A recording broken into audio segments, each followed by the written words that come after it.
Ladies and gentlemen, boys and girls, welcome back to the podcast and the YouTube channel. It is currently Tuesday, March 3rd, and we have an 8-game NBA slate to dissect on multiple platforms today, different types of gaming sites for DFS for fantasy sports. So if you're new here, welcome. My name is Sal Vetri. I cover daily fantasy sports in a variety of different sports. Currently right now, the NBA, the PGA, the XFL, but we do have, of course, on the horizon, the MLB. We do have, of course, coming up very soon right after that, and it will feel very soon with the draft and obviously preseason, the NFL coming, WNBA, all of that stuff. So if you enjoy my content, if you've seen it before and you have not yet subscribed to the podcast version or the YouTube channel, please do that right now. You get yourself into a $25 raffle for the week.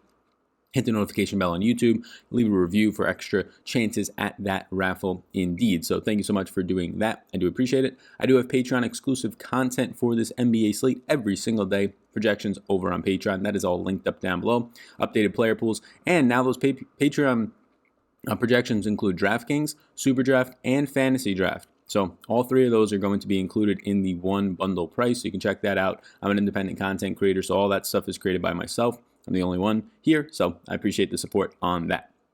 With that being said, I want to say that today's episode is sponsored by SuperDraft. SuperDraft is having a ton of fun with SuperDraft. I've gotten a lot of good feedback via SuperDraft. A lot of people are enjoying it. We have a promo right now for $10 on your first deposit. There's a link down below in the description. So if you use that link, it is linked to myself. It lets them know that you came from me. You get $10 bonus upon your first deposit. So if you end up putting in $10, you'll get $10 back. I'm trying to work with them, and they said that we'll give it a test after the first week, which is about now, and see maybe a couple weeks, and see if you put $20 in, maybe you get $20 back. But for right now, $10 back is the promo. It is the deposit. You can just use the link down below. If you're listening on the audio version, you could use the promo code SAL, but the link will be in the description as well. So you can check that out. SuperDraft's a ton of fun. It's a multiplier game. I have the multipliers on the screen. If you want help with it, there's not a lot of people using projections on SuperDraft right now, so relative to other sites, I have projections for SuperDraft linked up down below as well. I'll go over some of the plays that I like on SuperDraft in all these videos. Same thing with Fantasy Draft, same thing with DraftKings as well. There's other promos in the description below, free strategy guides that I've made, 100% deposit matches on Drafters, which is a snake draft format. Check all of that out. But for now, let's get into the injury news. And we will start this injury news off in Brooklyn, where Garrett Temple is questionable. Obviously, no Kyrie for a while now. Temple questionable with the shoulder. That's important. That's about 28 to 32 minutes of run that's going to be out of the rotation. Have to get bigger minutes for some other players. Probably have some of the front court players, some of the wings, like the small forward, power forward type players of Taurean Prince and Wilson Chandler, maybe soaking up a couple of extra minutes. Maybe get some Musa off the bench. Maybe get some TLC back in for some more minutes here, depending on what happens with Temple. But in Boston, Marcus Smart is questionable and Tatum with an illness, but Kemba Walker is probable with a knee. Now, Kemba's going to be on a minutes limit, so not as appealing, but if for some reason you get none of either Smart and or Tatum, I mean, you're going to have a ton of production in Kemba Walker's minutes, but still maybe not appealing. More so a bump for Gordon Hayward and a huge bump for $7,100 Jason or Jaylen Brown at that point. In Charlotte, Devontae Graham is doubtful with an ankle. He's missed a couple games now. So I have pulled up what you're getting so far this season when Devontae Graham, and I'll take Malik Monk off the court as well since he violated the NBA anti-drug policy and he's not going to be playing either. So I'll just sort of take all the players off that shouldn't be playing today. Maybe you start to get some Nicholas Batum out there, but we haven't seen him in a while. You take off Marvin Williams as well because he's not on the team. And pretty much what you're getting out of this team is a usage rate led by Terry Rozier at 291 minutes of 24.2%. Dwayne Bacon should see some run here, 167 minutes. He has a usage rate of 22%. And then Miles Bridges at 20%. So, I mean, the main beneficiary of no Malik Monk and now no Devontae Graham as he's doubtful is clearly Terry Rozier, as you would probably expect at that point. He's averaging 1.11 fantasy points per minute. Miles Bridges is averaging 0.88. So both of those players in play today, Terry Rozier being the main one. I think I might have forgot to put Terry Rozier on the early interest, but he is, and I'll verbalize this, he is definitely an early interest at his price point, going to project out as one of the best values across any site today. In Denver, Paul Millsap is questionable with an ankle. If he misses, more minutes to, namingly, Jeremy Grant, more minutes to Mason Plumlee likely as well. Golden State, Draymond Green questionable with a knee, Kevon Looney questionable with a hit. Look, if these guys are out, you're just getting huge rotational run because they don't have a ton of bodies. I mean, you'll get a lot of Marquise Chris at center because of Kevon Looney and Draymond being out. You'll get a lot more just run out of a lot of these secondary options on this team. They're only running like 10 bodies out there. When these guys are injured, it goes down to like 9, so not great. In LA, you get Anthony Davis questionable with a knee and Alex Caruso questionable with a hamstring. Davis missed the last game. LeBron goes for 70 plus. I'm not saying that's just the automatic, but you're getting pretty much, if there's no LeBron against a beat-up Sixers team with no Simmons, no Richardson, no Embiid, pretty much all their defense outside of Al Horford, yeah, it's going to be a fine spot for LeBron once again. He should have somewhere around a 1.55, 1.6 fantasy point per minute production, and LeBron is still a 1.1 multiplier on SuperDraft. What that means is usually it's a 1x. You multiply your fantasy points times 1x if you're a really good player. He's getting to multiply them by 10% extra. That usually doesn't happen for the top end guys, so very interesting. For Philadelphia, no Josh Richardson. This team is just absolutely becoming a shell of itself. The only guys left from the starting rotation from the beginning of the year at this point are Tobias Harris and Al Horford. We don't have a huge sample with no Ben Simmons, no Embiid, and no Josh Richardson. But if I do create that sample, it's 126 minutes for Al Horford. He leads the team with a 1.26 fantasy point per minute production rating. That's about 4 to 5 games worth of minutes. Decent sample, nothing stable though. Tobias Harris, 131 minutes, a 1.2 fantasy point per minute production.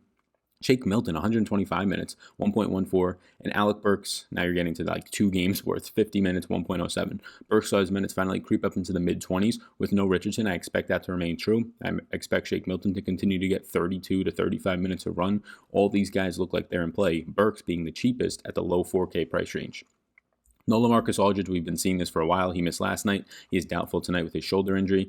No Jakob Poeltl either, so you've been seeing Trey Lyles, 37 plus minutes in back-to-back games. He's looked fantastic. His price point's up to the 5K range, but I'm okay getting to that at this point. You end up also seeing that DeMar DeRozan has not had great games, but it's small samples, and now I'm hoping it pulls people off of him.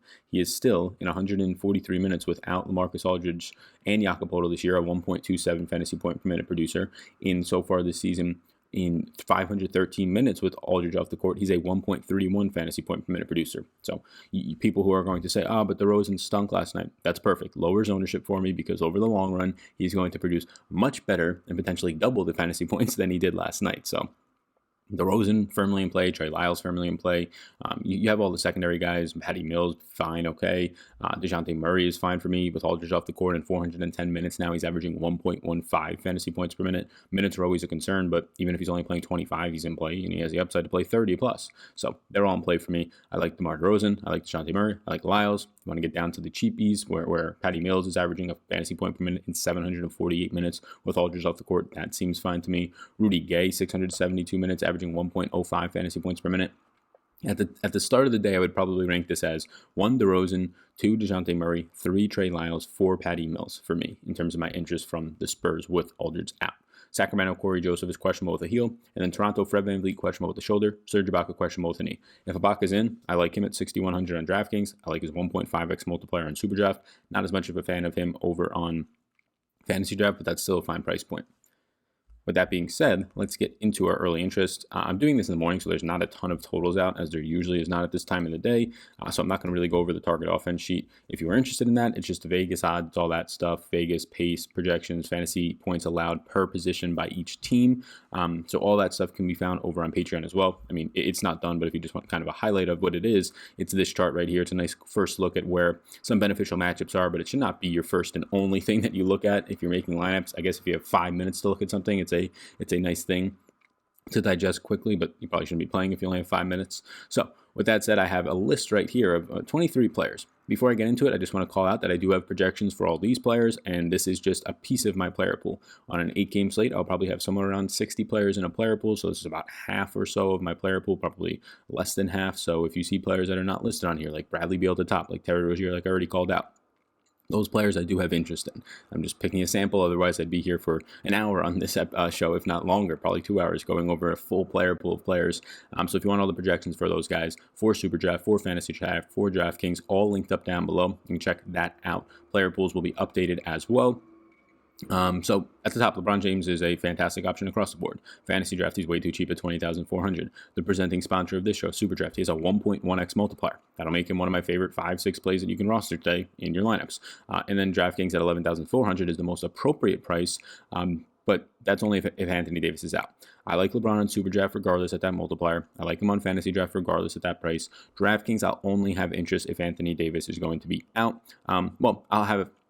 I'll still have interest in him at 11.4 when there's no real other pay-up options. It's like Beal and just Anthony Davis at 9,900, but not as much interest. Jokic at 9,400 against Golden State finally somewhat broke out of a slump. Paul Millsap being questionable does increase his rebounding rate slightly when Jeremy Grant's next to him, who's a power forward but nowhere near as rebounding upside-wise as Paul Millsap. Not much interest on him at Superdraft. Fantasy draft at $17,000 flat. It's definitely appealing. DeAndre Ayton and Devin Booker continue to be priced right next to each other. Continue to have a ton of interest in both of them. They're both averaging around 1.25x fantasy points per minute so far this year. You're getting Devin Booker right now shooting about 27% of his shots at the rim this season, 26% from short mid-range, so pretty much a couple steps back from the rim. So over 50% of his shots are right next to the basket, and then 27% of his shots are from three. So it's a very highly effective and highly efficient shooting from a guy like Devin Booker. You're getting Ayton, of course, pretty much all of his shots at the rim as a center, but you also have him seeing a top 8 percentile in his offensive rebounding rate, 12.8%. Defensive rebounding rate is fine, 21%. It looks pretty good right now. Block percentage all the way up around 2.6% is top third or top quarter of the league at that point. So Ayton is fine at his price point. So is Booker. I usually slightly prefer Ayton, especially if Ibaka's out tonight and it's Ayton versus like Rondae Hollis-Jefferson. That'll be a lot better for him. Booker's your safe guy for like 38 to 42 fantasy points. Has the ceiling in like the 50 to 60 range, but it doesn't come out as often. As a center, Ayton, if he plays 35 minutes, will usually get you around that 40-plus minute mark as well. And then he has just a more consistent ceiling in the 50-plus point range. Tobias Harris at 8,200. I'm going to probably put him in for somewhere around 1.15, 1.2 fantasy points per minute today. I'm going to put him in for somewhere around 36 to 38 minutes. So, yeah, he's going to end up looking good when your main scorers in Simmons, Richardson, and Embiid are off the court. He's played 41 minutes and 35 minutes since the injuries to these guys. I'll probably give him 36 or 37 today. He'll look really good. Zion, I'm only really putting on here because of the price point or the multiplier in Superdraft. If you've been playing on Superdraft, you know that they're pretty much just making Zion a free square. I think it's a promotional thing. I don't know. But he has a 1.55x multiplier. In my projections, Zion should be at like a 1.3 or 1.35x multiplier at most. 1.55x makes him somebody that's impossible to ignore. So he is a strong play and really a must play for me on Superdraft. Again, you could use the link down below in the description to sign up for Superdraft. It is pretty much a free square with Zion. LeBron makes it a pretty easy second guy in your lineups, and you're pretty much a third of the way to trying to get to their $7,000 first prize pool tonight. $10 free upon deposit. Once again, if you use the promo code SAL if you're on the audio version, but the one that really helps me is if you use the link to let them know that you directly came from this content. But yeah, DraftKings finally made it, so it's exactly really difficult to kind of pick these New Orleans guys apart. 7,900 for Drew, 7,800 for Ingram, 7,700 for Zion. I can make cases for all of those guys. They'll all be in a player pool of mine. Zion I put on here mainly because of the super draft price. DeMar DeRozan, I said it, 1.35x or 1.31 fantasy points per minute with no Aldridge on the court. He's had back-to-back stinkers, I guess you can call them, since Aldridge has been off. And really not even that much of stinkers. He went for 35.75 at 7,600, so I guess he doesn't get you there. And then he goes for 27.5 at 7,300 after just shooting 40% from the field. Last game, he shot 46% from the field. Here's the thing. At the end of the day, he's not going to only shoot 10 times at Aldridge off the court. You're probably going to get that number closer to 13 to 15 times. So if he has 3 to 5 more shot attempts tonight, if he just stops shooting 40% and starts shooting around 50%, he's probably going to drop 40 fantasy points at 7,400. You've had him in a situation where he scored 10 and 16 points over the last 2 games without Aldridge. That's not going to continue. I mean, this is a player who, on the season, DeMar DeRozan is scoring much more than the 12 points per game that you've gotten out of him over the last couple of days. DeRozan at this point is shooting right now, and this is pretty incredible, 32% of his shots at the rim, 38% from short mid-range. So we know he doesn't shoot from 3. Literally 3% of his shot attempts are from mid-range, 0 percentile in the league, but 70% of his shot attempts are coming pretty much directly at the rim. That's going to go up his 40% shooting percentage. It's a very small sample, 7,400. I hope he goes lower on today. Andrew Wiggins at 7,600 has been very good as of late. 1.5x multiplier in Superdraft, probably my favorite play for him. $7,600 is fine, especially if you continue to get Draymond Green out and Jordan Poole out. Jaylen Brown at 7,100. I'll have a lot of interest in Jaylen Brown at 7,100. Regardless, he's in play for me. 1.6x multiplier in Superdraft. 13,400 might be his best price on Fantasy Draft. But I'll have a lot more interest if Marcus Smart and or Jason Tatum, and namingly Jason Tatum, is out today with Kemba being back. Al Horford at 7,000. The price is starting to get up there, but I mean, I'm going to put him at around 1.2 fantasy points per minute today. It is a tougher matchup against the Lakers, especially if Anthony Davis is in, but he's going to be playing center. He's going to be playing center for somewhere in the mid-30s in minutes, so Horford's a guy that I do like at $7,000. I think he's almost appropriately priced at this point. He still has the ceiling on him to go for the 40-plus fantasy point days like you saw on the 27th of February when he went for 41. Last time out, he went for 36 against the Clippers, which was a very fine matchup for him. Has played 34 in 29 minutes, but he did foul out in 29 minutes, so he could have had a much better game. Probably would have scored another 40-plus. Still had 3 or 4 minutes left to go for him, so Horford's definitely in play. In the 6K range, not much stands out overly at the top end. Jamal Murray seems okay at 6,700. Shake Milton averaging over 1.1 fantasy points per minute with Simmons and Embiid off the court. Should play 32-plus minutes. Seems okay. Serge Ibaka, if he's in at 6,100, I love it. Matchup against Phoenix is fantastic. Just be sure to track that, 1, Marc Gasol remains out, and then 2, Serge Ibaka's not on a minutes limit. But if he's not on a minutes limit, he's going to play 30-plus minutes at $6,100. I love that price point. I like it all across the board. 1.5x multiplier on SuperDraft. Danilo Gallinari, pretty much your cash play of all cash plays at $5,900. I'm sure he's going to be chalky because anytime Gallo slips below 6,000, he plays 30 to 32 minutes a night. He averages around a fantasy point per minute. He'll probably score you 30 fantasy points tonight. So at $5,900, it'll look like a fine play. I'm just kind of concerned that there's not much of a ceiling on him. DeJounte Murray, I'll have in for around 1.1 to 1.15 fantasy points per minute tonight in a slow-paced matchup against Charlotte, but a very bad defensive team who's going to be down Devontae Graham, Malik Monk still, so 5,700, he'll look pretty good. It's all depending on his minutes. He is on a back-to-back. I'm going to be shocked if DeJounte Murray just sat out tonight on a back-to-back. Been fluky with his minutes all season long, played 25 minutes last night. But I'm not expecting him to be out, but I would not just be shocked if he did. Last time that they played on a back-to-back, he played 34 minutes, and then the following night he played 27. So I don't think we have to be too concerned with his back-to-back run tonight. I'll probably project him for somewhere around 27 minutes to 28 minutes tonight. It was encouraging that he did not play many last night. Daniel Tice, 5,500, Trey Lyles, 52, and Derek Favors at 52 as well. All those guys, power forward, centers for the most part, all seem fine to me. The guy that I like the most might be actually Trey Lyles at 5,200. The best matchup is probably Daniel Tice at 55, but they all have fine matchups. Favors against Minnesota is nothing crazy either. So whoever you end up with there is fine for me. They all have the same multiplier. The Derek Favors fantasy draft price point of 9,800, very appealing. Alec Burks, 4,400. I think he's going to play 25-plus minutes. Played 25 in the last game. Richardson now out with a concussion. You can probably maybe even see Burks starting, but 28 minutes of play today. Yes, he's playing the Lakers, so not great for your wings, but he's a scoring, a score-first type of player. He can make and create his own shot. He can pick up peripherals, and he can really gun it. He could be Josh Richardson, except much more aggressive than Josh Richardson when it comes to driving and not just settling for mid-range jump shots and three-point shots. So at 4,400, I really do like him. Not too much of a fan of the 1.6 at 5 multiplier, but I will call out that Shake Milton's multiplier is 1.75x. So definitely like that a lot more than Alec Burks. Milton, I mean, you're going to get 32-plus minutes as you've seen out of him. I don't know if he keeps up these hot performances, but he's all over the place in terms of peripherals, so that's a really nice number as well. Cody Zeller, 3,900. So now we're in the 3K range. Just some options here. Zeller at 3,900. He's been playing off the bench as of late with Biyombo starting, but he's still playing around 20-plus minutes as a 1.04 fantasy point per minute producer. Seems fine.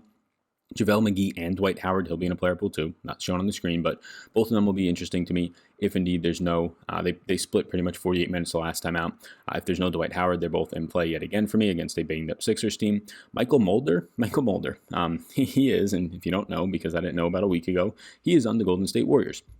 He's a player that has been getting a lot of blowout run, but also just a lot of minutes in general. Made his debut on February 27th, played 22 minutes. On the 29th, he played 34 minutes. And then on the 1st, 2 days in between each day, he played 31 minutes. He has now produced 7, 23, and 26.5 fantasy points.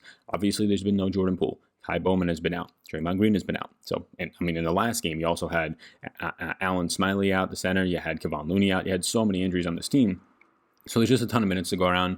They ended up getting blown out in all 3 of these games, losing by 15 or 14 or more points, 14 in the last one, 16 in the one before that, and then 30 in the game before that. So he's definitely getting blowout run. He's definitely benefiting from no Jordan Poole, no Kai Bowman, no Draymond. If this team remains not healthy at 3,600, you can find much worse today. But I will point out that you're probably getting a guy who, when this team does get healthy, is going to play low 20s in minutes and not going to be playable. Patty Mills at 3,300 is the last guy that I'll call out. With no Aldridge on the court this year, he's averaging a fantasy point per minute. I'll probably put him somewhere around 20 to 22 minutes against a bad Charlotte team today. I do think he looks good. So that's 23 players. If you want the rest of my projections and my rest of my player pools for DraftKings, Fantasy Draft, and Super Draft, check out the link down below in the description. Also in the description, you can check out some of the free giveaways free strategy guides. If you like the podcast or if you subscribe to the podcast, you could also unsubscribe and resubscribe to the podcast on podcast platforms. If you're on YouTube and you hit the subscribe button and the notification bell, all that stuff gets you into a raffle for a $25 giveaway just for the community as well. Check out Patreon, linked up down below. Free strategy guides. The $10 sign-on bonus for fantasy or super draft is down there. The drafters.com. Season-long DFS snake drafts or DFS snake drafts. That's 100% deposit bonus. Lots of features down there for everybody to check out. Thank you for tuning into this podcast episode and YouTube video. Appreciate every single one of you. Have a great start and rest of your Tuesday. Peace out, gang. Thanks for tuning in, and I hope you enjoyed that video. Above my head, if you're not already subscribed to this channel, I do ask you if you can please hit that subscribe button. Helps me out a good amount to reach more people. You can also follow me on Twitter. That's over there. Right in the corner is my @SalVetriDFS Twitter. And then above, you'll find my Patreon link. You can click on that if you want more exclusive content for me. Or a video is going to pop up, so why don't you check that one out as well. I think it's going to be beneficial for you. Thank you so much again for tuning in, and I hope you have a fantastic rest of your day.